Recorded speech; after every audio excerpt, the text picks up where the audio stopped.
Bem-vindos ao Amplicast da Igreja Amplitude de Vinhedo. Que bom ter companhia para a gente conversar hoje sobre algo que, nossa, mexe com todo mundo, né? Aquela tensão constante entre as preocupações do dia a dia, aquilo que a gente vê, que a gente sente agora, e a confiança naquilo que é eterno, que a gente não vê. Exatamente. É um ponto central na nossa fé, sabe? A ideia é mergulhar um pouco numa reflexão que a gente teve aqui na Amplitude, baseada principalmente lá em Mateus capítulo 6.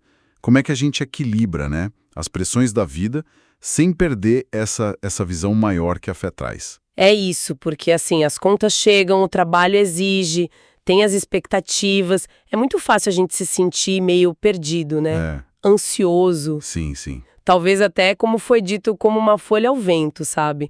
Longe daquela paz que a gente sabe que só Deus dá. A vida moderna parece que amplifica isso. Sem dúvida.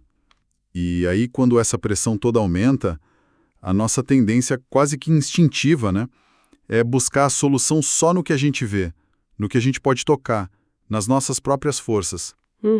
Mas é aí que a mensagem de Jesus, especialmente lá em Mateus capítulo 6, versículos 25 a 34, ela entra com uma força diferente. Ele desafia a gente a não andar ansioso pela vida, pelo que comer, pelo que vestir. E ele aponta para os pássaros, para as flores do campo. É quase desconcertante pensar nisso no meio da correria, né? É verdade. E ele termina dizendo: busquem, pois, em primeiro lugar o reino de Deus e a sua justiça, e todas essas coisas lhes serão acrescentadas. Mas assim, na prática, como que a gente faz isso? É um desafio muito grande quando as urgências estão gritando, né? É o ponto crucial. A dificuldade está justamente aí, porque o nosso planejamento, muitas vezes, ele se baseia só no visível, naquilo que a gente acha que controla. E esse planejamento centrado só na gente, ele é falho, né? Do ponto de vista da fé. Certo. Ele acaba nos levando a confiar em outros deuses, digamos assim. Os falsos deuses que foram mencionados. O dinheiro, que promete uma segurança, o nosso próprio ego, achando que a gente dá conta de tudo, ou até, sei lá, figuras políticas esperando que resolvam. Pois é. A gente esquece aquele aviso de Mateus 6, versículo 24. Ninguém pode servir a dois senhores. O coração precisa escolher, né?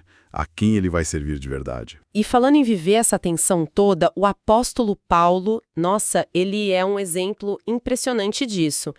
Quando a gente lê 2 Coríntios, capítulo 4, versículos 8 a 18, ele descreve cada coisa: perseguição, prisão, fome, coisas terríveis.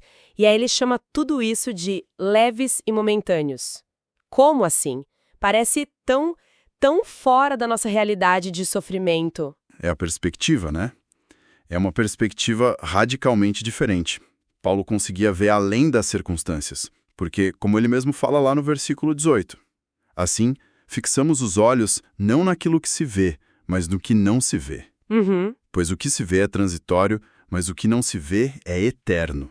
Ele vivia com os olhos na eternidade. Foi usada uma analogia bem interessante, né? Imagina a eternidade como uma corda enorme, comprida. E a nossa vida aqui é só um pedacinho branco nessa corda. Nossa! Paulo não focava só no trecho branco. Ele vivia aquele trecho por causa de todo o resto da corda, o invisível, o eterno. Uau! Essa imagem da corda é muito forte mesmo, muda tudo, né? O peso das coisas. Ele não negava a dor do trecho branco, mas o significado era outro por causa do que vinha depois. Exato. Ele olhava para a ressurreição, que ele explica tão bem lá em 1 Coríntios, capítulo 15, e para aquela promessa incrível de Apocalipse, capítulo 21, sabe? Um futuro com Deus, sem dor, sem choro. Isso mesmo. É essa fé no invisível que sustenta. Como o autor de Hebreus descreve lá no capítulo 11, falando dos heróis da fé, é crer que Deus existe, que Ele cuida da gente, mesmo quando a gente não vê a solução ali na hora.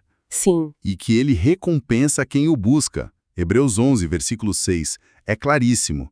Ora, sem fé é impossível agradar-lhe, porque é necessário que aquele que se aproxima de Deus creia que Ele existe e que é galardoador dos que o buscam. Essa fé não é só pensar positivo, né? É uma confiança ativa em Deus e nas promessas dele. Então, pensando aqui na gente hoje, No meio da nossa correria, das preocupações que são reais, como que a gente pode, assim, de forma prática, cultivar mais esse olhar para o invisível, para o eterno? Como exercitar essa confiança no cuidado de Deus no nosso dia a dia? Olha, não tem uma fórmula mágica, né? É um exercício Constante. de fé. É a gente se lembrar ativamente, talvez todo dia, que a nossa vida é muito mais do que esse pedacinho branco visível da corda.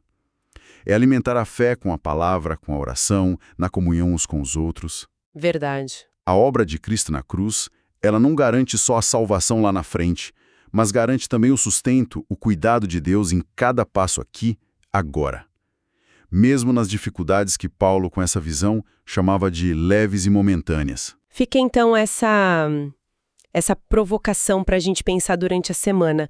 Como é que as nossas decisões de hoje, as grandes e as pequenas, seriam diferentes se a gente filtrasse elas sempre por essa promessa da eternidade com Deus? Uma eternidade onde, como a gente leu em Apocalipse 21, o próprio Deus vai enxugar toda a lágrima dos nossos olhos. É um pensamento realmente poderoso, né? Para ancorar a nossa esperança e guiar o que a gente faz. Com essa reflexão, então, a gente encerra o nosso Amplicast de hoje. Que a paz de Deus, essa paz que vai muito além do que a gente consegue entender, guarde os nossos corações e as nossas mentes em Cristo Jesus. Até a próxima.